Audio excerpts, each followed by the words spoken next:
Hey, David, how you doing? This is CFL Talk. Hey, Frank, how you doing?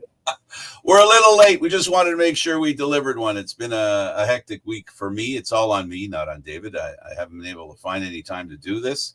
So here we are doing it before the Argos play, but after 2 games are already played. So we half the week is done. So there's a lot to talk about. And I think that the biggest story of the past 2 weeks, if we take everything that's happened since we did the last show, it has to be the one and only story that's worth talking about. Hamilton beating Montreal. Yeah, not only beating Montreal, but the way they beat Montreal.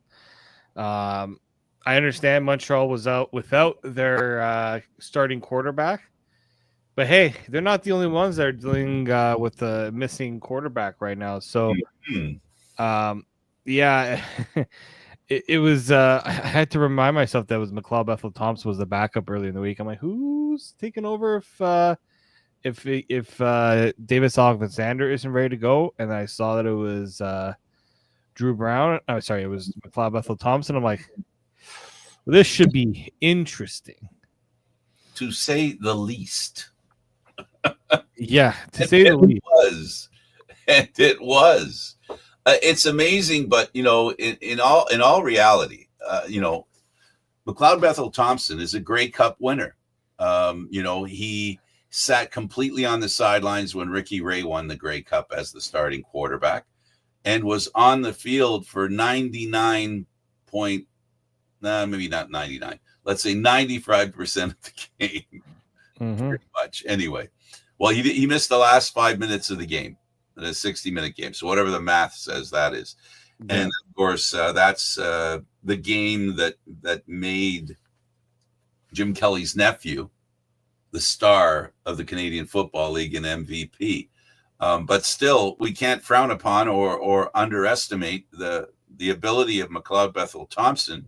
Once he's given the reins is one thing, but also given an opportunity to get warm and fuzzy with the playbook as well. Well, that's it, right? But here's the thing. It's one thing, yeah. It's one thing if you're just throwing in somebody who's cold, not really ready for that duty. But to me, McLeod has been practicing all week. Davis Alexander was not practicing. It's not like he got injured in the game, so it's not like they couldn't game plan for McLeod coming in. They knew McLeod was going to be the guy coming in. I think what it just comes down to is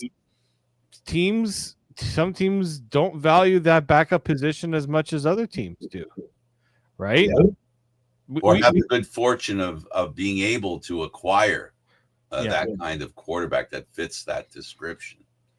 Exactly. And so, it's just another reminder to CFL teams that, as important as having a good starting quarterback is, knowing you have a good secondary option as your backup, it's crucial. Like look at Winnipeg. Game 1 without Zach Claros, and they didn't miss Zach Claros. Not a bit. Right? So that to me is an important kind of thing that needs to be taken care of. But I don't think this was just a quarterback issue for Montreal. I will say yes, 2 of the scores came from one being the interception, right? The return for a touchdown and the fumble. Like those are 2 scores that make this a game, right? If Montreal doesn't, to me, that was a bit of the took the wind out of their sails a little bit for Montreal. It probably did cost them dearly. But here's the thing with this game: why was McLeod Bethel-Thompson throwing it 41 times? Right? Why wasn't Montreal trying to establish that run game a lot more than when they did that? Like they ran the ball, Frank.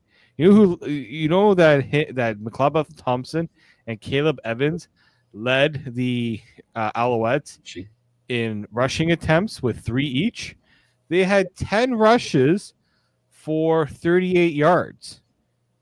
That's not good. And I mean, Hamilton wasn't great either, but they at least ran the ball 20 times. They didn't force Bo Levi Mitchell to throw it over 40 times. When you have a quarterback like McLeod who's prone to turnovers, the more he throws the football, it's not going to go well. You can tell McLeod was also, frustrated at times in the game. But Montreal as well he should have been. There were too many drop balls. Too many drops. He had some missed throws as well, and things like that. That was just also a very ugly start to the game. It was 8-4 at one point. Then became 8-6. To me, that was not a great start. Both teams were struggling so mightily early on.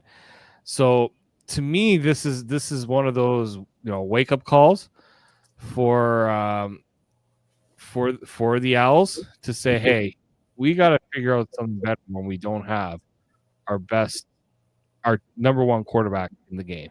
If not a wake-up call, a reminder, a gentle reminder of what it means to have a quarterback and to have a game plan that suits that quarterback.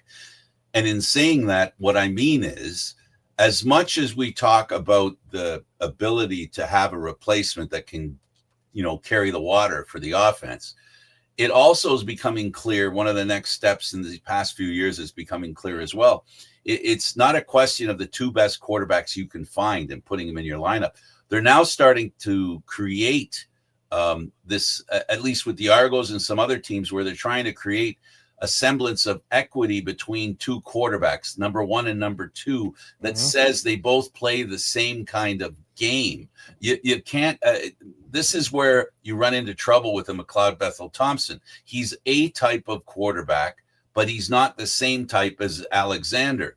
So what has to happen is, whether we like to admit it or not, when it comes to quarterbacks, the game plan changes a bit.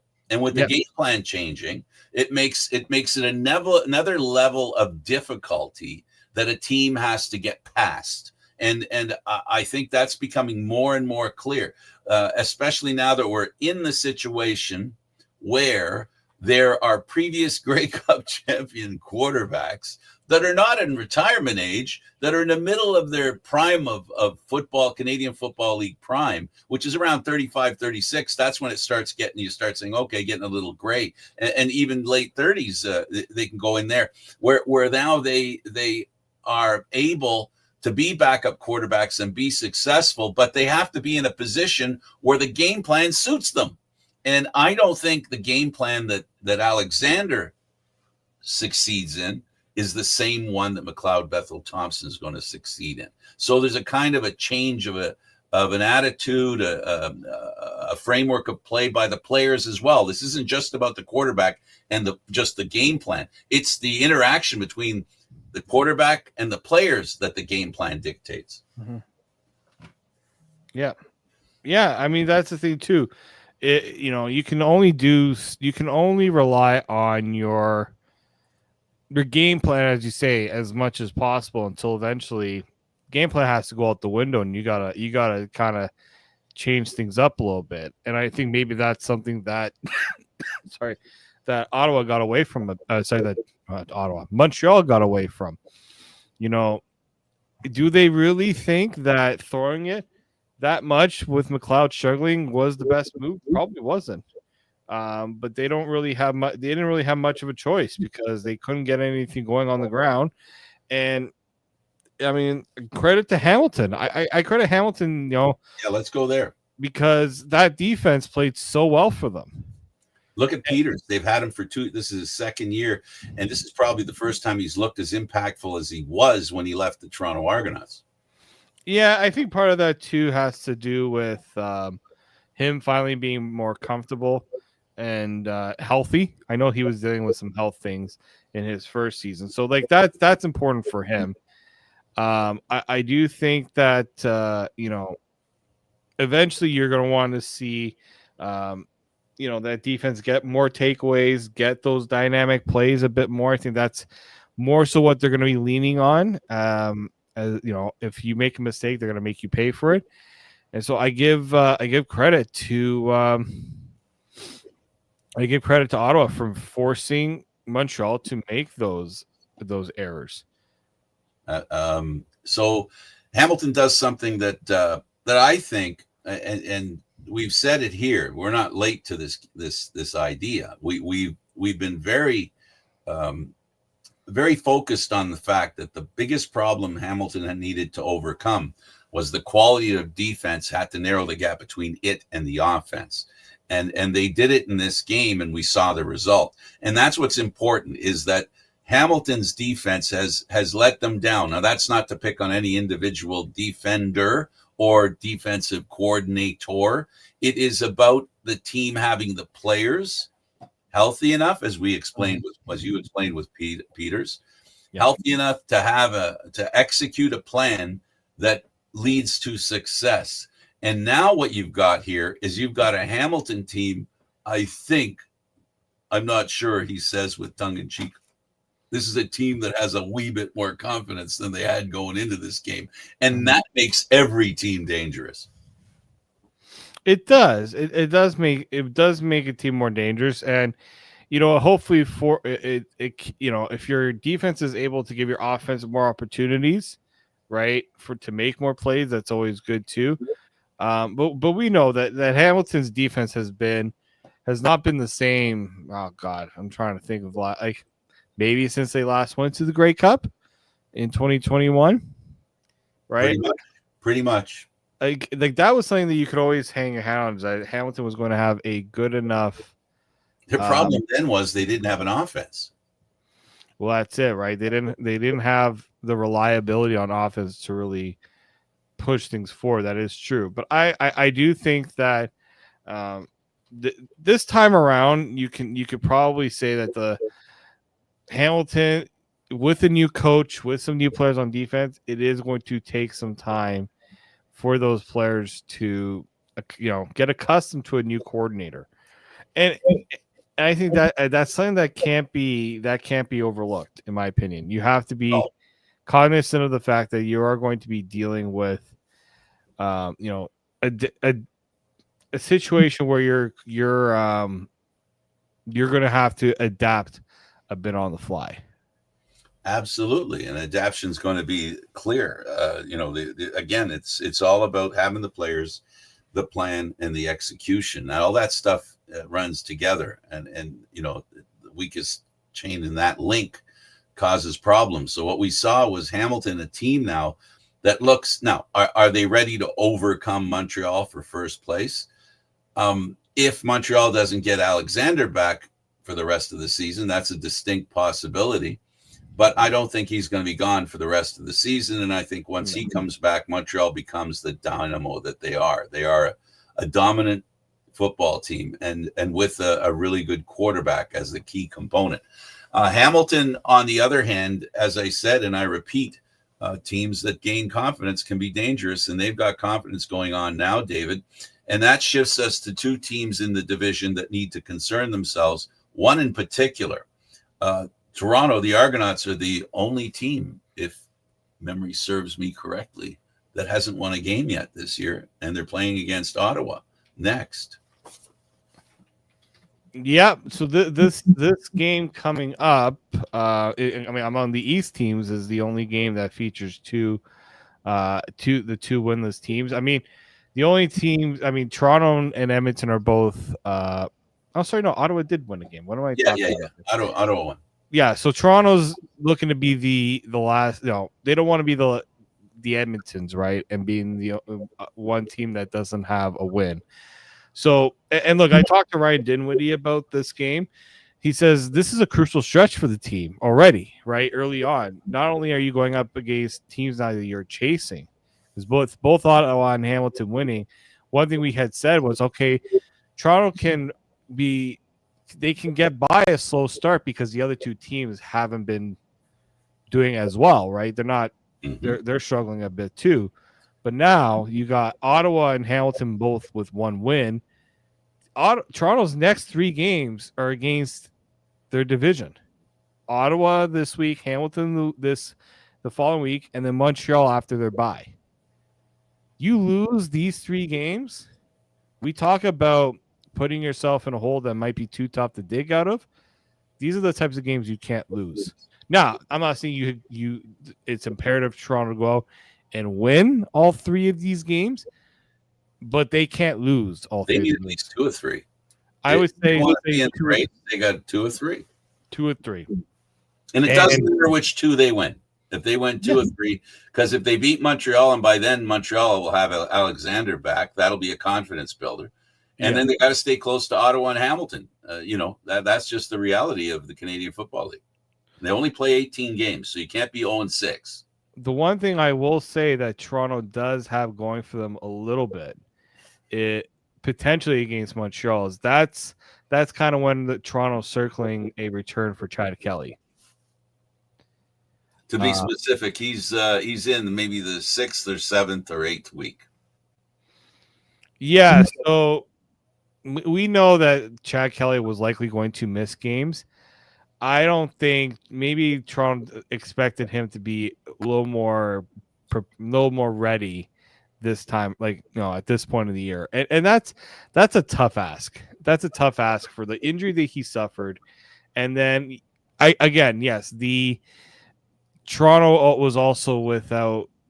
He had an infection during camp, so that took some time for him to get back and right, and also, the strength wasn't there. He actually spent time with his.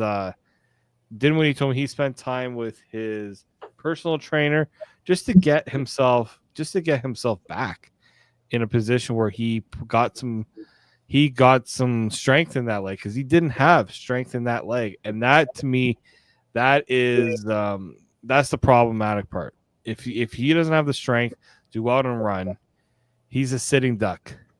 And the Toronto, one thing that they have lacked is that quarterback with that mobility that can take a little bit of pressure off that offensive line. Nick Arbuckle stands in the pocket. He's a pocket passer, and the running game isn't really there right now.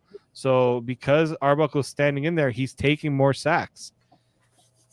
But he did look better in his last game than the whole offense. I think, there's a bit more of a rhythm. Like, we have to remember here, Arbuckle was in and out as a starter last year when Kelly was out, and he's the Grey Cup went well, I think, because he had a lot of time to prepare for that, and now they had to change things up on offense.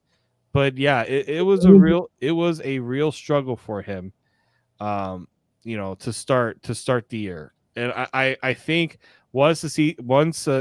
maybe this week we'll see him take another step forward.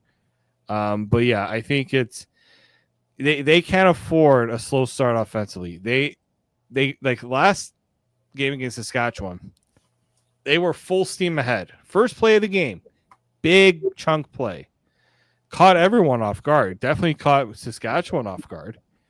But I do think that there's still more to. They can take that offense more. I don't think they're at their peak yet, in my opinion.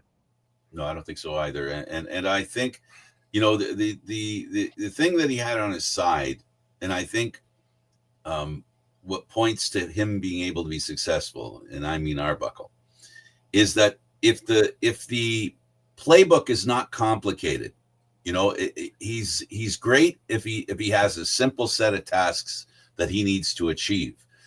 We saw the difference in the first game that he lost. It looked like they couldn't get anything right. There were so many things missing in the offense. To me, it looked like they simplified it in the next game in the third game. And by simplifying it, he became more effective, and he was able to make, distribute the ball really well. His accuracy was much better, and he just looked like a better quarterback.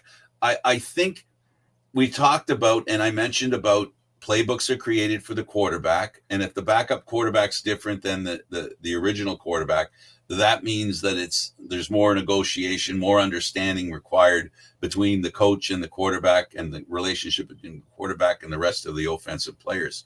So it makes things interesting.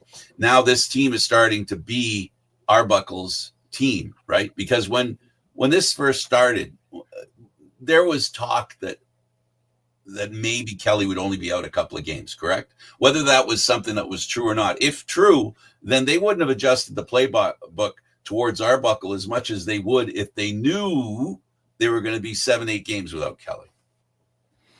Yeah, and maybe they would go about it a little differently too. I think. Look, do they maybe reconsider the decision to let Kadeem Carey go? Yeah, if they knew they were going to be without Kelly this much longer. Drop off on who they handed the ball to, literally and figuratively. And look, I don't think Kadeem Carey's absence is everything that's going wrong. No. The other problem too that they have right now is the run game. The return game. They haven't been able to put themselves in a position to have a good return, and so the returner is injured. So he is expected to return. So that's a huge lift for Toronto to get Jannary Grant. But Jannary Grant's also that guy that can do some things offensively that you could throw him, in the offense for a player or two as well. So I think people tend to underestimate what returners mean in the CFL, having not just a good returner, an elite returner. We saw that for Saskatchewan. There was a couple of those returns that got them into really good field position. They don't get the return back for a TD at the kickoff in the last 20-something seconds. Yeah, I mean, but not only that, but not just that one, Frank. I agree. There was a punt that they returned back, and they were already at midfield. Yes. Well, that's where special teams makes a difference. It's all about field position, flipping the field, and run backs by players on kicks have historically been going back almost to the beginning. I mean, Pinball Clemens, we all know and love him. Everybody loves Pinball. Well, that was his claim to fame, right? His ability to run kicks back and really help the offense by setting them up, in a good place. Yeah, no, they do need to do that. But I think with him getting healthy, so they're getting the kick returns back. Of course, Arbuckle getting more accustomed to basically being the starting quarterback, and their opponent Ottawa, who at quarterback do have questions. And we've talked about what questions mean when you don't have a quarterback that you can trust implicitly. So there's a couple of things going for the Argos. On the other hand, with Ottawa has an opportunity to build on their first victory, and they would love to be 2-2 after this week. Oh, yeah. I mean, if you're Ottawa, as much as the Hamilton win, okay, puts a little pressure on you. Ottawa can say, "Hey, we can put Toronto in a really bad spot right now. We can make life miserable for Toronto and put ourselves in an advantageous position, and maybe also show that, hey, we're a better team than people are getting us credit for it." Because I haven't been too impressed with Ottawa this year. Like, in my opinion, I think that it hasn't been great for them. Now there is one thing that's going to be different this week, and that's who's starting at quarterback. We got Dustin Crum starting at quarterback, who has been a starter for them, so they're not going to a place where there's no experience. No, there's not. And I if I'm not mistaken, I'm trying to remember when he first started for Ottawa. I'm pretty sure his first start was against Toronto, or one of his first starts was against Toronto. I might be wrong. Actually, no, sorry, it was Hamilton. But yeah, I look back to when he played against Toronto. That was back in 2023. So I'm gonna look back at that game. Give me 2 seconds here. But I remember this being a good game for Crum. The unfortunate part was Toronto was better. That game ended 44-31 Toronto against Ottawa. Dustin Crum was pretty good though. 21 for 26, 292 yards, 3 touchdowns. But here's two things that went against Ottawa. Chad Kelly, 21 of 28 for 417 yards, 4 touchdowns and an interception. And AJ Willett, 14 carries for 90 yards. So, and DeVar's Daniels had an amazing game that game too. But like Dustin Crum was good, it's just the other quarterback was better. And I think maybe if you're Ottawa, you feel that Dustin Crum's going to be the better quarterback in this game. And your running game is going to be better. That's what they're hoping. That they have to hope for that too, right? Because they don't want to be a one-dimensional team against Toronto. But here's where I think maybe they feel more confident, because Dustin Crum was not good against Calgary. 9 of 22, 111 yards, 1 touchdown. And we know he's a big runner, 11 carries, 64 yards. What they do have potentially going for them, their defense. Their defense will make life miserable for Nick Arbuckle.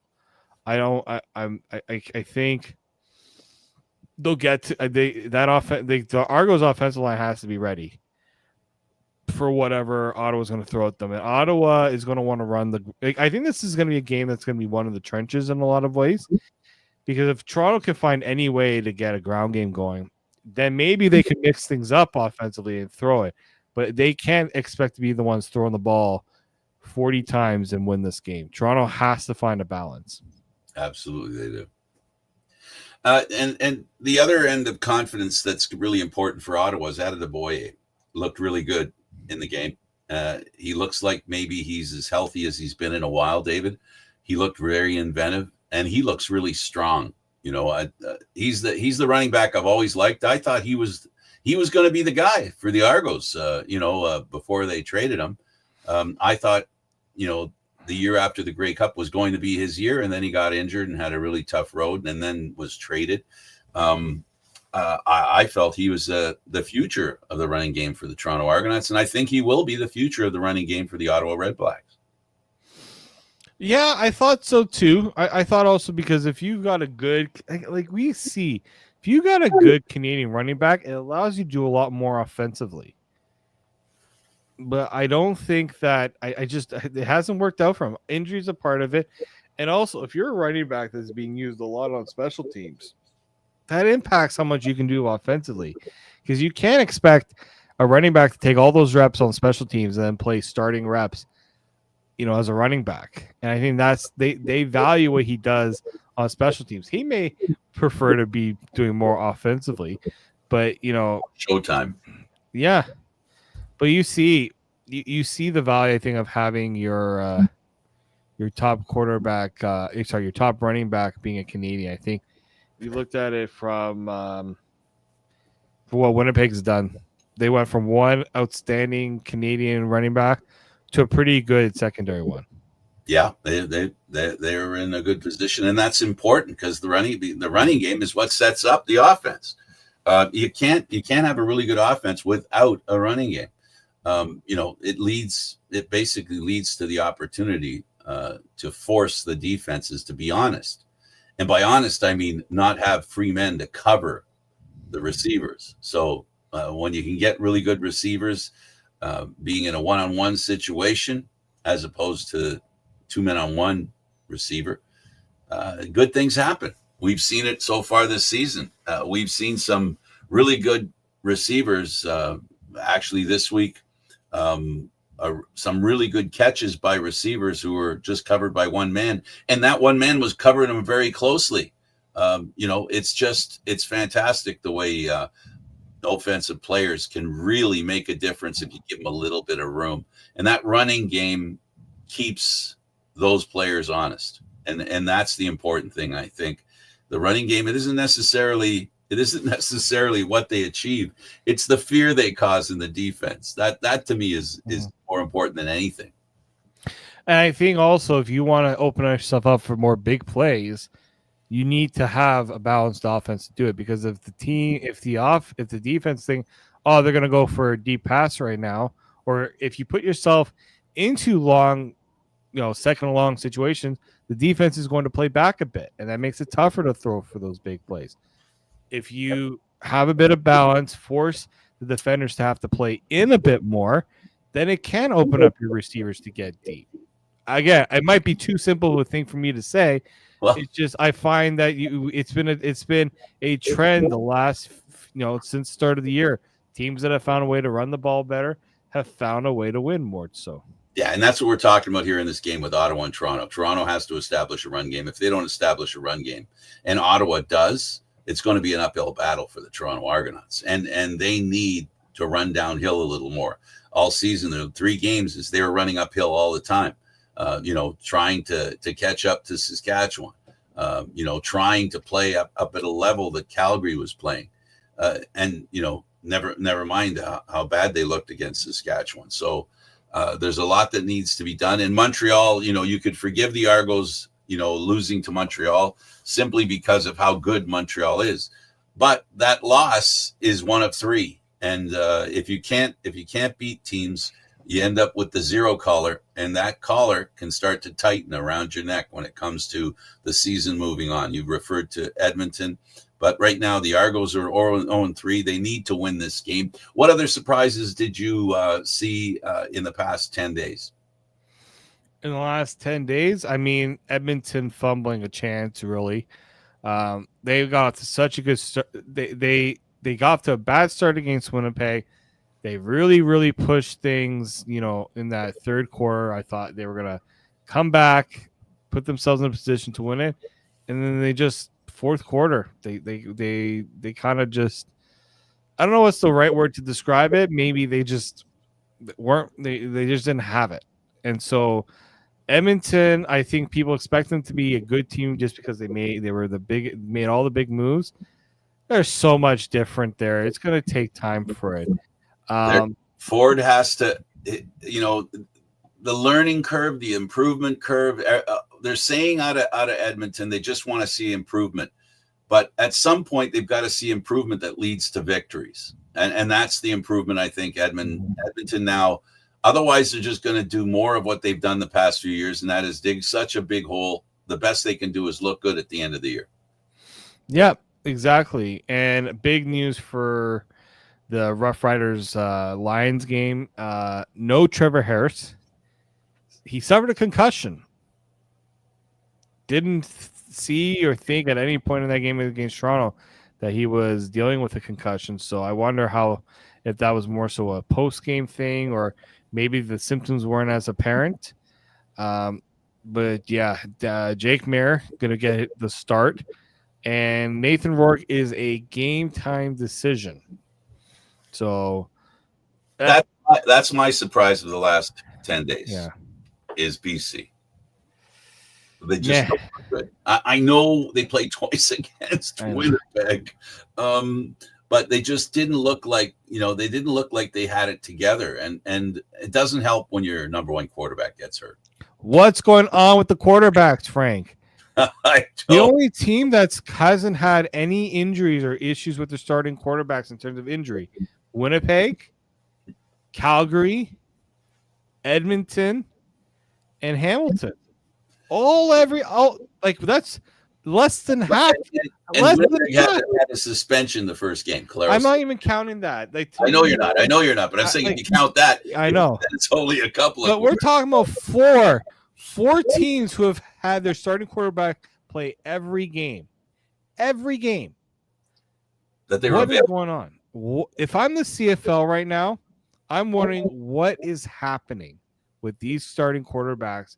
Why aren't they staying healthy? Now, I can tell you part of it. Quarterbacks, offensive line play has not been as good, in my opinion. I think running games have been pretty decent. This is the same argument we have every year, David. Teams spend more money on the offensive line than they do. The defensive line than they do on the offensive line. If you're going to do that, you're going to get the level of play. It's in the trenches, right? So if teams buy into the fact that defenses win championships, you're going to spend a little more money on your defense, and that means there's less money left for offense, and it becomes a mismatch. And that's what it's looked like. All those quarterbacks that you're talking about that aren't playing or that got injured, it all sort of rewinds back to the fact that the offense and their offensive line didn't do enough to protect the quarterback. But there's also the factor that quarterbacks can be their own worst enemy if they can't find players to throw to soon enough.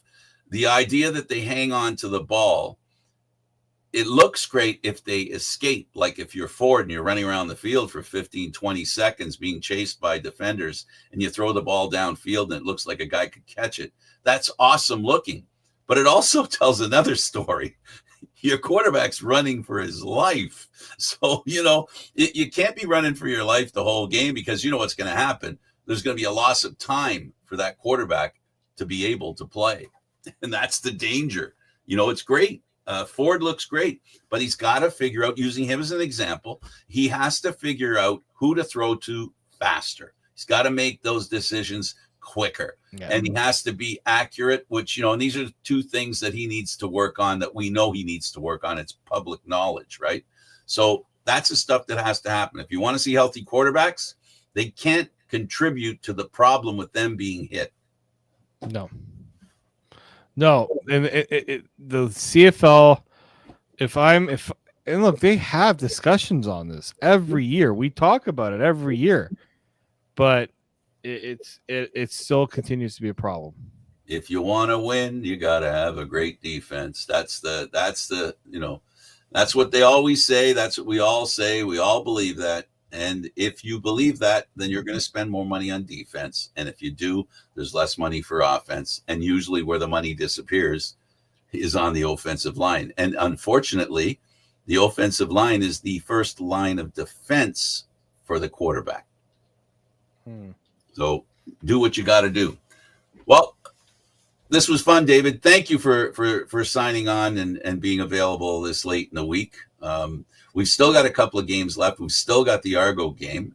We can still we'll be taking part in a Zoom call at the end of the game against Ottawa. It'll be interesting to have that conversation, David. And I'll ask you one last question.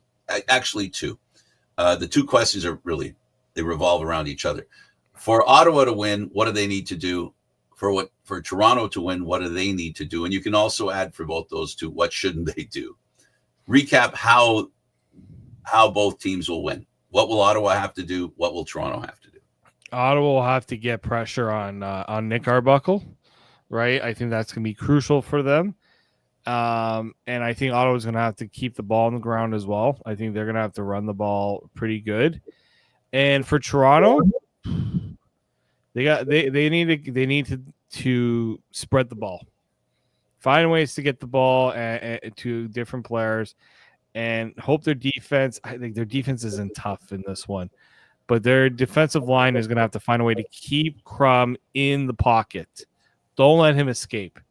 That's been kind of a problem for them, in my opinion. For me, Toronto's offensive line has to play as well as they have not played so far this year. They also, I agree with you with the distribution of the ball. And as far as keying in on Ottawa, I agree, pressure on their quarterback.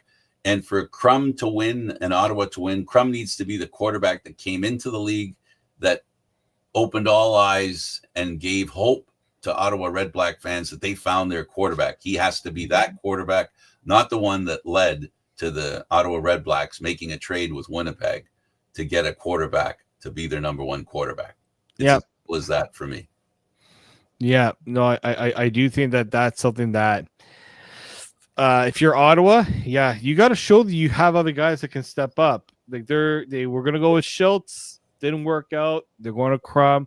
If that doesn't work out, and if Drew Brown is not 100%, that's not a question. Those aren't questions you want to have answered this early in the season. Yep. All you can do with backup quarterbacks is not to lose too much ground. That's what you hope. Every year, that's the same story. Whenever you put a backup quarterback in, it's not about them winning enough to get to first. It's winning enough not to end up last. Yeah. That's the job of the backup quarterback in the Canadian Football League today. Thanks for doing this, David. No problem, Frank. He's David Morisuti. I'm Candid Frank Sinishi. This has been CFL Talk. You can follow us on YouTube, Candid Frank Sinishi, 1030 on YouTube, and you can see there how to stay in touch with David. It's not there. At David Morisuti on Twitter. Thanks for watching, everybody. See you next time.